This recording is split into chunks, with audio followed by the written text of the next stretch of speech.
주님, 저희가 찬양하며 기도하며 주를 기다리나이다. 주님, 그동안 사람들이 좋아할 만한 교회를 만들었나이다. 주님이 기뻐하시고 인정하실 교회가 아니라 그저 많은 사람들이 좋아할 만한 교회를 만들었나이다. 돌이킬 기회를 주신 주여, 간절히 주를 찾는 자들의 교회가 되게 하소서. 회개하는 자들이 기뻐할 만한 교회가 세워지게 하소서. 예수님, 이곳에 역사하셔서 회개하여 성령으로 거듭남을 얻는 새로운 피조물이 되는 곳 되게 하소서. 그러한 기회에 새벽 기도 되게 하소서. 주를 바라나이다. 예수님의 이름으로 기도하였습니다.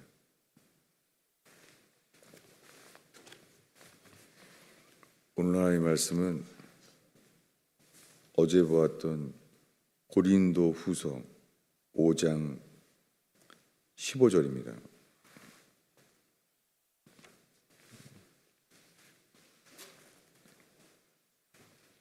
읽겠습니다. 그가 모든 사람을 대신하여 죽으심은 살아있는 자들로 하여금 다시는 그들 자신을 위하여 살지 않고 오직 그들을 대신하여 죽었다가 다시 살아나신 이를 위하여 살게 하려 함이라. 이어서 17절의 그 유명한 말씀을 다시 읽습니다.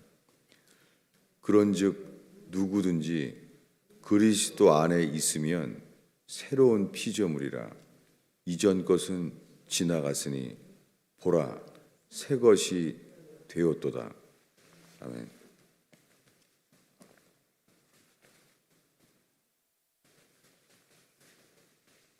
오늘 말씀은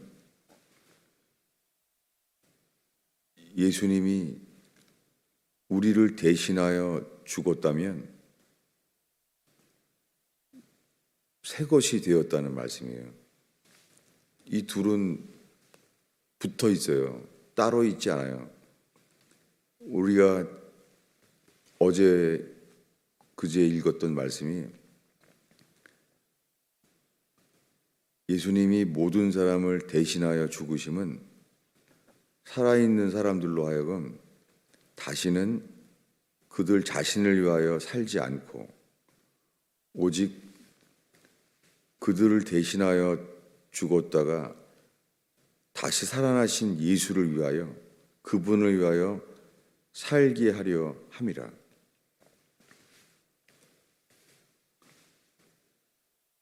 저도 40년 전부터 세례 받을 때부터 예수님이 내 죄를 대신해 죽었다는 것을 믿고 그렇게 여겨왔어요.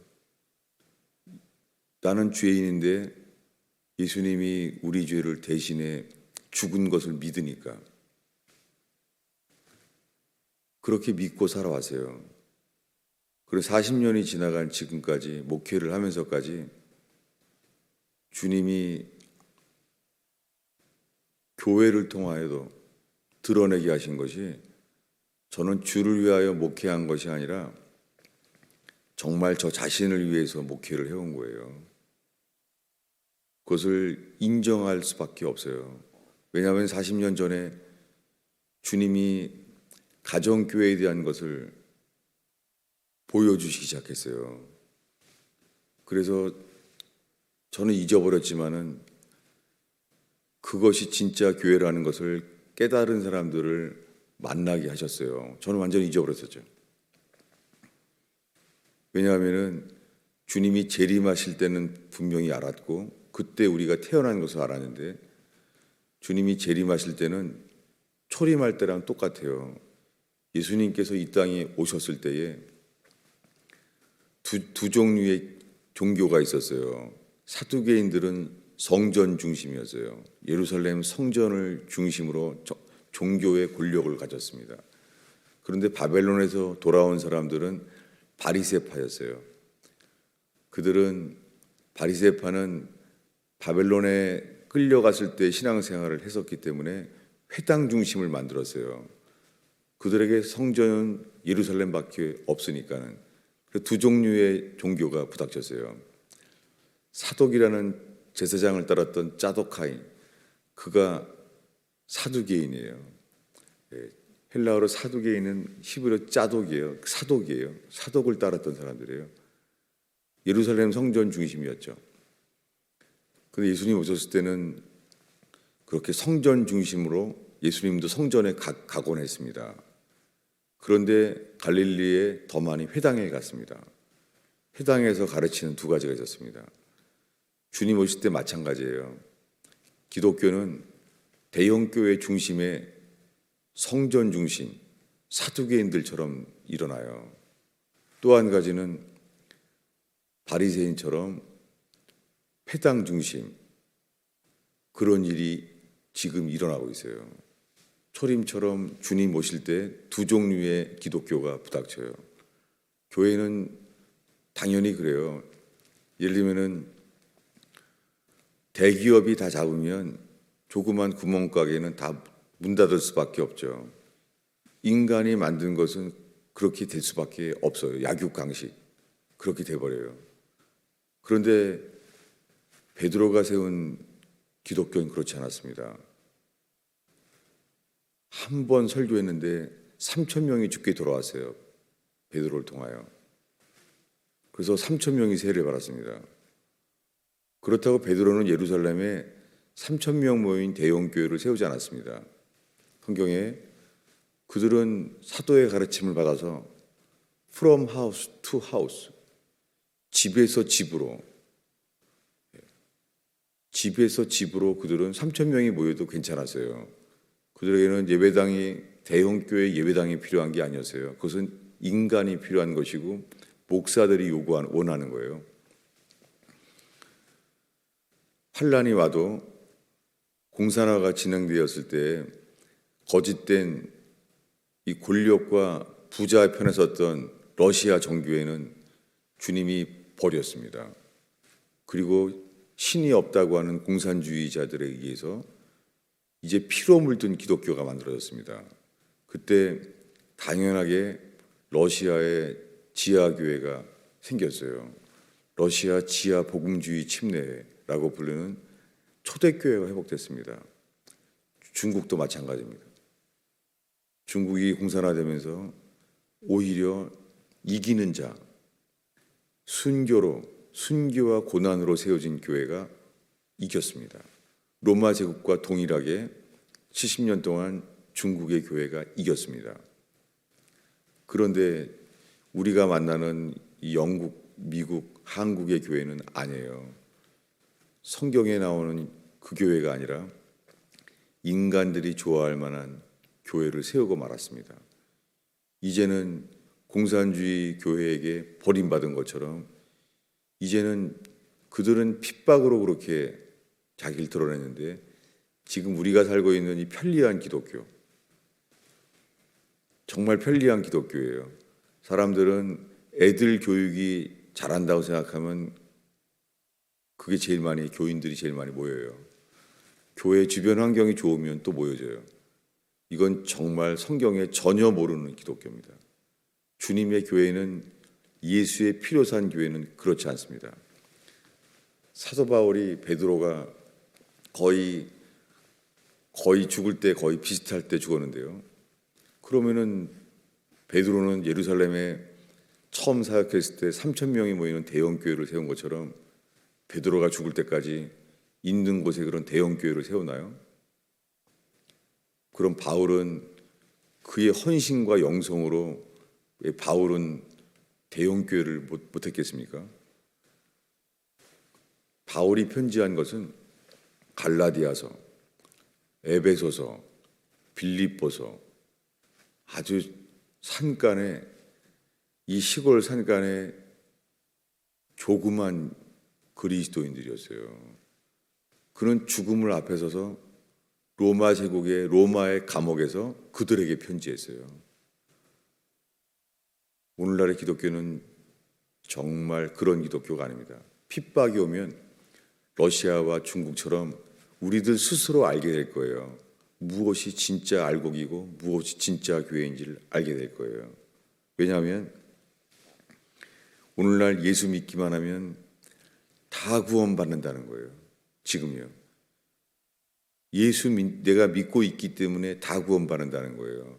이것을 100년 전에 그리스도인들은 그것은 자기 확신이라고 말했습니다. 내 스스로가 예수 믿는다는 거예요. 그리고 예수님은 내 죄를 대신해 죽었다고 그 공로를 믿고 있다는 거예요. 근데 이것을 믿는다면 우리가 이번 주에 3일 동안 읽고 있는 고린도후서 5장 15절에 이렇게 살지는 않잖아요. 저 자신도 마찬가지입니다. 예수님이 나를 위해 대신 죽었다고 믿고 살았지만 40년 동안 내가 섬겨왔던 교회는 예수님을 위한 교회가 정말 아니었어요. 지금 고린도 교회에 편지하고 있어요, 바울이.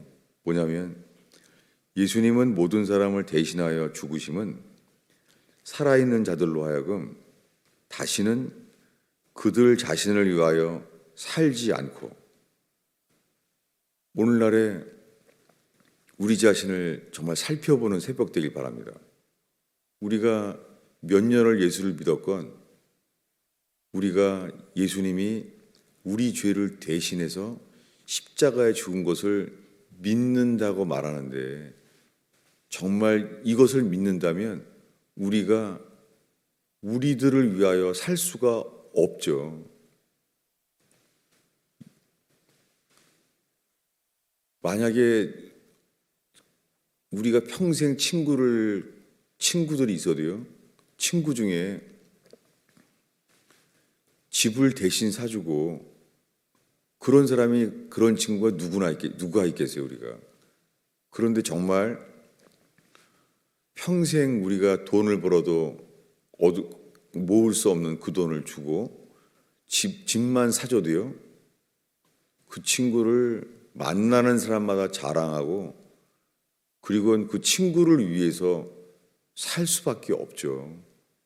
그럴 수밖에 없죠. 집만 사줘도. 평생에 그런 친구를 있는 사람도 드물죠. 집을 대신 사줄 친구가 있을까요? 그렇지 않죠. 그런데 예수님이 집을 사준 정도가 아니라 예수님이 내 죄를 대신 죽었다는 거예요. 이것을 우리가 정말로 믿는다면 다시는 우리 자신을 위하여 살 수가 없죠. 바울도 베드로도 그들이 어디에 사역을 했건, 베드로서에 보면은 베드로가 사역하던 곳은 아주 고난받은 지역이었어요. 갑바도기야. 그 소아시아의 산간 지방에만 사역했어요. 계속해서 그는 예루살렘 중심의 대도시에다가 산 것도 아니에요. 베드로나 바울이나 그들의 삶은 자기 자신을 위하여 살지 않은 삶을 기록해 놓았습니다. 바울도 베드로도 사도 요한도 그들 삶 자체가 우리는 우리 자신을 위해 살지 않은 것을 증거할 수 있습니다. 이제는 저도 목회를 얼마나 남았겠어요. 저 스스로를 주님 앞에서 내가 정말 내 죄를 위해 대신 죽으신 예수를 위하여 살고 있는 삶을 살고 있는지 저 자신도 살피고 여러분들에게도 정말 살펴지게 되기를 바라는 거예요. 이것이 안 되기 때문에 평생 15절을 붙잡고 있어도 17절의 노래는 나오지가 않는 거예요. 읽겠습니다. 그 유명한 고린도후서 5장 17절을 다시 읽겠습니다. 그런즉 누구든지 그리스도 안에 있으면 새로운 피조물이라. 이전 것은 지나갔으니 보라 새 것이 되었도다. 바울이나 베드로에게는 새로운 피조물이 된 게 확실하잖아요. 새로운 피조물이 된 사람이 이 땅 것을 찾을 리가 없죠. 하늘의 것을 찾은 사람이 이 땅 것을 절대 찾을 리가 없죠. 하늘을 소유한 사람이 이 땅 것을 소유하는 것은 불가능합니다. 여러분, 분명합니다. 하늘의 것을 소유한 사람이 이 땅 것까지 동시에 찾을 수가 없습니다. 이것은 거짓입니다. 왜 이 말을 하냐면 우리가 최근에 읽은 말씀이 이거예요. 다시 복습하겠습니다.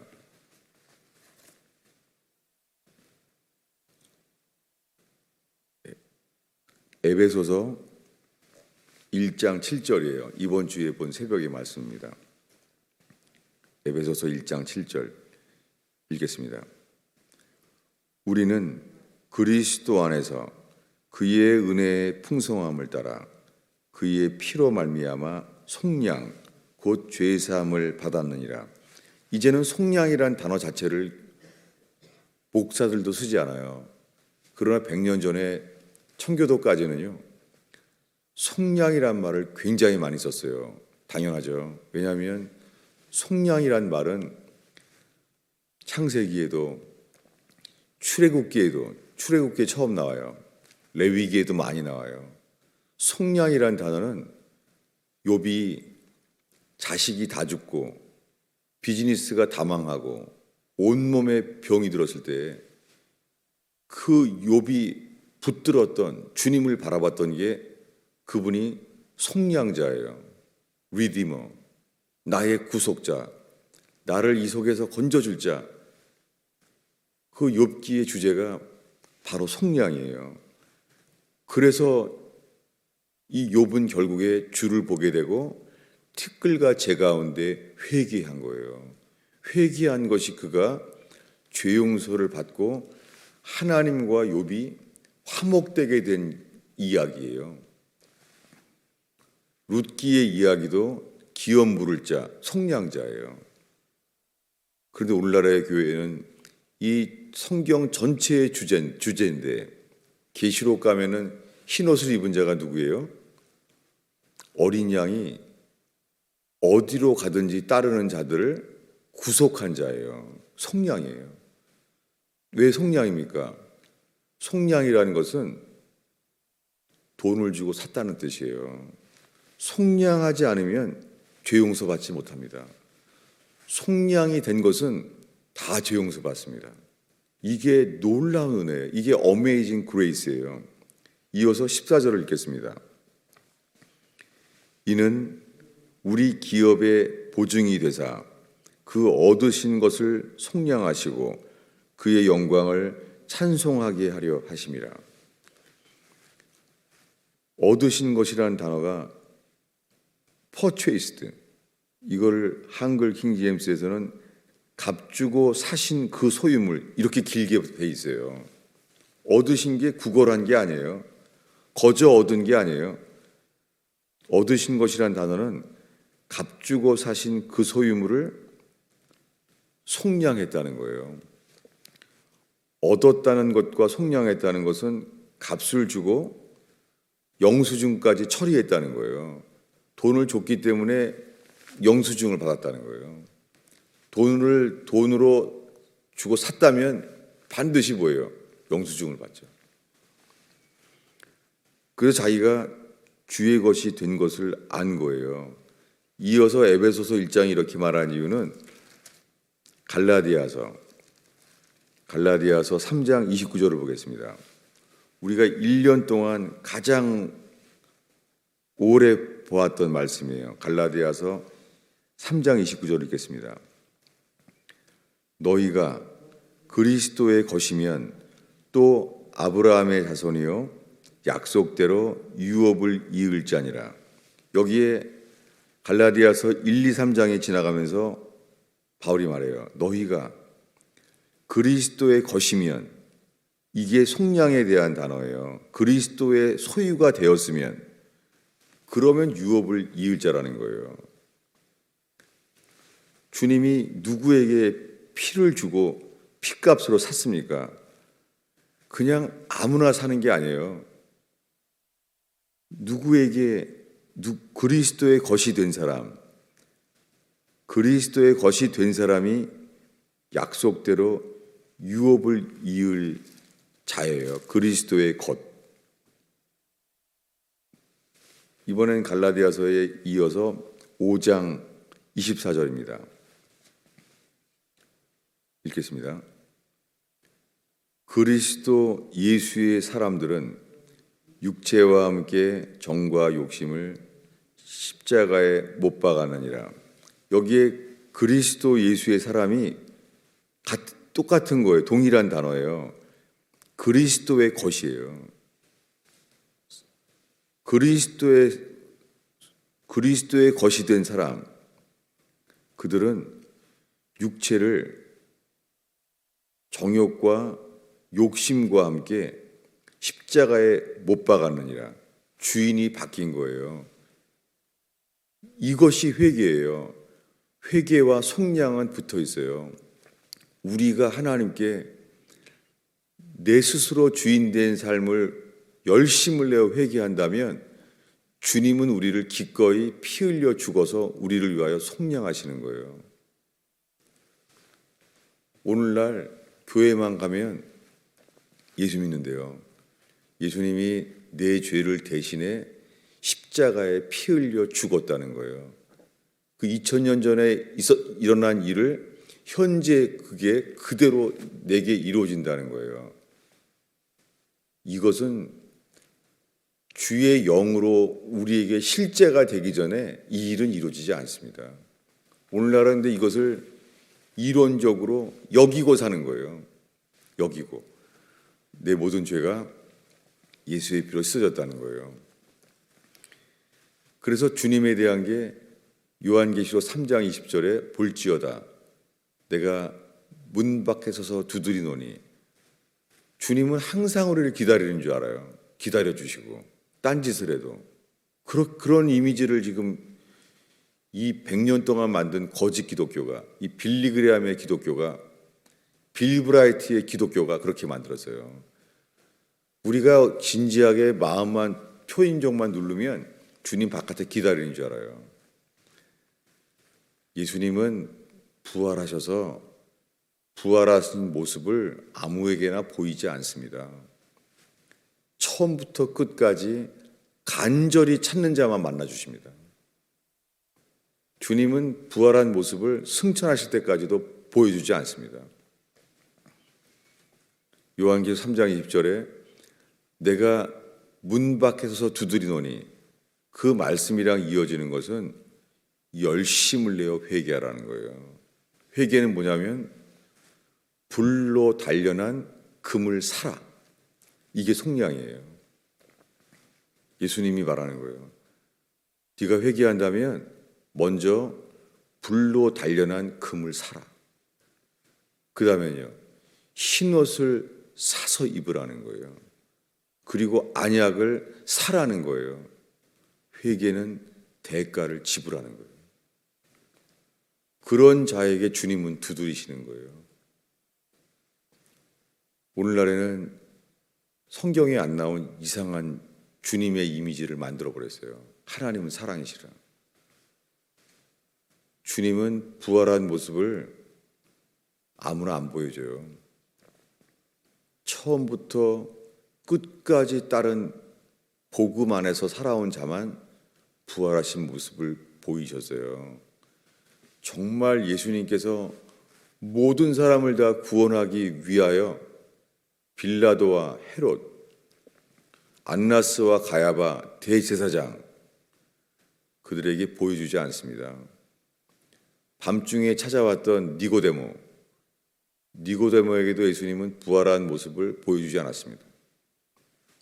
그는 예수님의 시체를 찾으러 와서 향유를 가지고 아리마대 요셉과 그 시신을 찾으러 왔지만 이런 일까지 했는데도 그렇다고 부활하신 모습을 보여주지 않습니다. 누구에게나 요한복음에 말한 그대로입니다. 나를 간절히 찾는 자는 내가 만나주리라. 그리고 그에게 나를 사랑하여 나를 나타내리라. 간절이라는 단어는 히브리어로 항상 출애굽기 잠언에 보면 간절이라는 단어는요, 새벽이라는 단어예요. 동의어예요. 아브라함, 다윗, 성경의 모든 하나님의 사람들은 간절히 주를 찾았어요. 언제요? 세상을 보기 전에 주님만 찾으니까 간절이라는 단어가 동의어가 돼버린 것이죠. 속량, 이거 아무나 주지 않습니다. 예수 그리스도의 것이 된 자. 우리가 한 대가는 별거 아니에요. 우린 세상 것을 버리는 거예요. 사람들의 인기를 버리는 거예요. 사람들이 좋아할 만한 것을 버리는 거예요. 그럴 때 예수님은 우리를 위하여 십자가에 돌아가신 자기의 죽음을 기꺼이 우리에게 계시하세요. 그래서 그 순간에 예수님이 하나님께 죄가 되고 사람들에게 죄를 삼으신 그대로 우리의 의가 되신 것을 우리에게 나타나세요. 그럴 때 겁장이었던 마틴 루터가 다시는 교황도 두려워하지 아니하고, 그는 진리 자체가 빛이 되고 용기가 되었기 때문에 믿음으로 의롭다 하심을 얻었다고 온 유럽에 선포하게 되었습니다. 우리에게 필요한 것은 성공도 아니고 행복도 아닙니다. 우리에게 필요한 것은 예수뿐입니다. 지금 이 순간에 우리에게 필요한 것은 자식의 행복, 자식에 대한 헌신 아닙니다. 예수뿐입니다. 우리가 예수가 전부인 것을 알 때 우리의 자식들은 성경의 열매입니다. 자식들이 예수가 전부인 걸 보고 놀랄 거예요. 기도하겠습니다. 예수님, 이 자랑할 것이 하나도 없는 형편없는 교회가 되었습니다. 이 형편없는 교회를 찾아 예배하고 있는 이분들과 함께 예수님이 기꺼이 피로 사신 진짜 교회가 회복되게 하옵소서. 예수님의 것이 되는 그들의 새벽 기도가 되게 하여 주옵소서. 예수님의 이름으로 기도하였습니다.